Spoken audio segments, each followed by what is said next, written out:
Sanibonani, welcome back to my channel, welcome back to uMkosinaphileni. Ngiyabonga kakhulu for joining me. Thank you very much. Ungakhohlwa kusubscribe the channel, like video, share video as well. Ubuke nama advert. Ngiyabonga kakhulu bafowethu for supporting me. Thank you. So now you guys, what dabeni all busy kulezi nsuku ke utrenda uSiya Kolisi nobe unkosikazi wakhe uRachel. Ngiyabona nesibongo sakhe sangempela bengasazi kahle. Sengiyazi manje ukuthi uRachel Smith, even though nyaza baka divorce uRachel Kolisi, okay? So yeah, lona daba kade kulungu ndaba mlonyeni laphana abantu bengathuli ngalabo ababili abantu bethi hawu kanjani. Yeah man, ukhona bethe guys, like abantu masibabona ka social media abantu asibazi, abantu we do not know them. Ngicabanga ukuthi abantu baphila impilo ezi perfect ngoba mhlambe start your favorite celebrity, mhlambe a particular politician, mhlambe you know president, a favorite president. It does not mean ukuthi ngoba mhlambe lo muntu uyi role model kuwe or something your inspiration. It doesn't mean ukuthi mhlambe uphila impilo e perfect. Ngimzwe kahle lo bekhuluma bafethu abantu masibabona kumabona kude sinokucabanga ukuthi mhlambe impilo zabo ziyiniwe or something. Ayikho into enjalo bafethu. Lo muntu usuke ephila impilo efana neyakho ngqo. Phela nje ukuthi yena unemali mhlambe mina nginayo something like that. Mhlawumbe uhambe imoto ebizayo mina nginayo. Kodwa okunye nokunye siyafana bafethu. Nomgowisho sigowisha sonke into ezinjalo nje guys.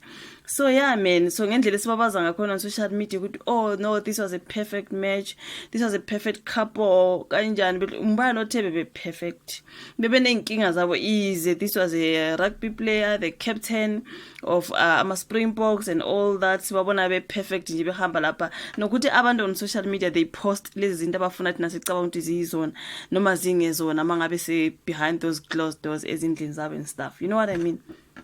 So umuntu mumbuka kanje sithembe mhlambe ku video uthi wow, but behind those closed doors there is no wow. You know what I mean? So yeah, ikhona abafethu okwenzekayo manje abantu bakhale kakhulu sekuze nje kuna sesicabangela ngobuningi bethu ukuthi uSiya Kolisi mhlambe uchithile phela ngoba bona abanikezananga ngesizathu esibenza abahlukani bafethu bazile bazomemezela bathi they are going their separate ways, babone kungcono omunye nomunye athatha indlela yakhe. But umchito lo usukhulunywa lana kune ngazi somewhere where is the book, this Siya Kolisi book mhlambe nami kuzomela ngilithole inkosi yami ngoba lele ka social media ngikwazi ukulivula ama page something like that ngifunde ngizwe ukuthi kanti ubethi inkinga yakhe yini Siya Kolisi kukhulunywa ukuthi ube nenkinga yokuphuza ukuthi ubethanda ucansi ukuthi bekusenzakalani blah blah blah bakhona sebemfanisa no kaSiya ukuthi uthawu befana nokaSiya abanye bethi hey kunamantombazana bezilahlela kuye here on social media. It's just a whole lot that thina singabantu we are now saying sibona ukuthi okay mhlambe isona sizathu sokuthi bahlukane, mhlambe is another different reason we do not know until bona they come and say this is the reason. Mina ngizolinda lesesikhathi bafethu all these speculations and whatever sekukuningi angazi kodwa ke kuthiwa lapha na ke usimangaliso ntshanga seka izolethu ukuthi kushaye kwazwela ke ebantwini ukwehlukana kukaSiya noRachel. Of course bafethu lishonela izola abantu bebabaza abanye bezwakalisa ukuphoxeka ngokuhlukanisa kwesihlabani sebhola ke lo bhoxo ke esingukapteni weqembu lesizwe uSiya Kolisi nobe umkakhe uRachel uSmith. So ke bese kuyimunyaka ke sishiyagalombili beganene ngoba bashada ngo2016. So kuningi kulokuqhamuka kuyizinsolo zokungenzeka ukuthi kube imbangela eholele kulesi sehlukaniso. Izindaba zokuhlukana kwabo abebaziwa ngokuthi bayizinqanda mathe ezijabulile emshadweni wazo zimenyezelwe yibona ngestatement abasinameke lapha nekhasini labo ezinkundleni zokuxhumana ngolwesibili ntambama okushiya abantu abaningi beshaqekile futhi ke bedidekile ukuthi yini eholele kutheni kuthathwe lesi sinqumo. Abantu banikele izinkundleni zokuxhumana badlulisi ulaka lwabo ngalezi zindaba abaningi babo bezwakalisa ukuphoxeka ngesinqumo sikaSiya ona 33 years kanti uRachel una 34. So ke angazi ukhona othi hayi asikwamukeli inhlobo ke lokho abahlale phansi balungisa umshado wabo bayeke phansi indaba yokwahlukanisa. Omunye wathi ubudlelwane babantu bezinhlanga ezahlukene buvamile ukungaphethi kahle ngenxa yokuthi kuhambe kube khona ke lapho omunye ezizwa engasamukelekile empilweni yomunye. Ngiyabona on a particular was that a video mhlambe was a story sekuye kwalistwa nje those couples, right, those interracial couples abashadana babuye bahlukana, omunye umhlophe omunye ngomnyama, and then balistwa nje bafethu, balistwa ke, but mhlambe on another video sizobe sikhulume ngalokho. So uPhelisa Tshali-ke wasesithi lezi zindaba ziwephula kakhulu umoya wami.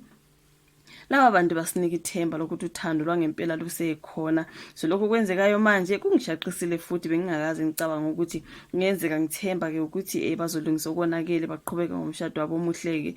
Uthola ukuthi behind the closed doors ubungemuhle, thina ite besibona umuhle ngoba besibathanda. That is the rugby captain, into kanjalo, sazi umuntu onemali, umuntu odumile nje, sisibona ngathi yonke into ngayo ebukhazikhazi, kanti cha lutho, umgoyisho mningi. So angazi ukhona uthe kube kuyenzeka ngabe kukhona isikwenzayo siyizwe ukunqanda ke lesi simo, bekungcono kube bathi bazoqhelelana kancane malungise konakele kunokuthi bathi bayahlukana. uSiya noRachel ke bashade bona ngo-2016, kanti umshado wabo waba nendumela enkulu ezweni, wakhonjiswa nasehlelweni lakwa-CBC 3 top billing. Bahlukane benezingane ezimbili, uNicholas ona-9 noKaSiya kona-7. Banenhlangano iKolisi Foundation ebiyenza ke izinhlelo ezahlukene zokuthuthukisa umphakathi.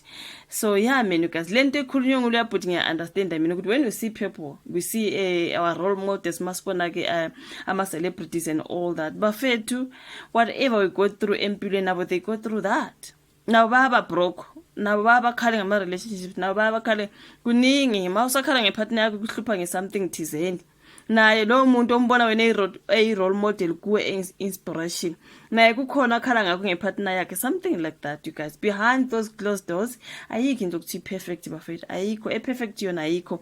Ngaze kube is your favorite celebrity, ubu-perfect abukho bafethu, asingashoni nje siqambelana amanga, ubu-perfect abukho. So yeah man, ngizwelana nabo bafethu nje njengoba bathatha isiqinqo sokuthi bayahlukana. But yeah, hey, ngendlela kodwa esibabaza ngayo, yeah, I think bebethandwa ngabantu abaningi, so people did not expect ukuthi bangahlukana. Kanti bona bobabili hayi kuningi abahlangabezana nakho, bebabili nje bevalile kule camera, something like that. So mase bethi hayi guys siyahlukana, thina wow kanjani manje, hayi bo kanjani. Awukho umshado perfect. Ungaze ube ngowe-celebrity, ungaze ube ngomuntu nje ongaziwa ndawo. Uthola ukuthi nje abantu abangawona ama-celebrity abangaziwa ndawo, futhi nje abangelutho, yibo-ke abashade iminyaka, but those celebrities, they don't. Who doesn't know, you guys, ukuthi ama-celebrities imishado yabo ayilasti? Ngubani kodwa ungazi? Bayabalwa ngempela ama-celebrities abanemishado elastayo. Most celebrities imishado yabo ayilasti, nhlobo. Uzube aze bengcono nje umuntu kodwa akwazi ukuba nomuntu wakhe for 20 years 30 years, uzokuthiwa ekudala bayashadana, right? But as for celebrities, especially nowadays, kushado 2 years mntaka maze bebengcono ngoba bebena 8 years. Hey, senike nabona nje imishado yama-celebrities kuyaphithizela kumatasa go pitlhagane gore bona go yo gontse man, go gontse, it's just too much. Last at all. Okuyinto ebuhlungu bafethu ngoba umshado ufanele ube yinto especially ebalekile ukuthi abantu ababili mabeshadana nje, you know. But later nowadays ukuthi asishadana this year next year asisekho together, hayi cha bafethu, sekungathi kusa-fashion nje ukuthi okay lento le ngiyayigqoka this year next year angisayifuna angisayigqoke, kwayibona into enjalo.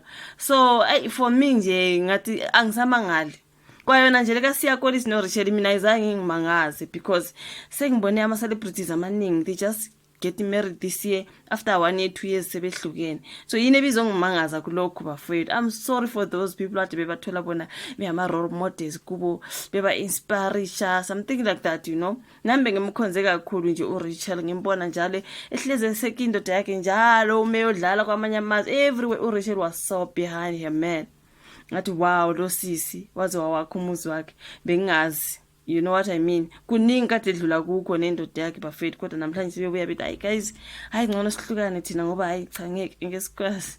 You know what I mean? So kuningi bafethu, angazi kodwa isho uvala ka comment section, u like, usubscribe, ushare ke bese siyahlangana futhi kwenye elandelayo. Bye.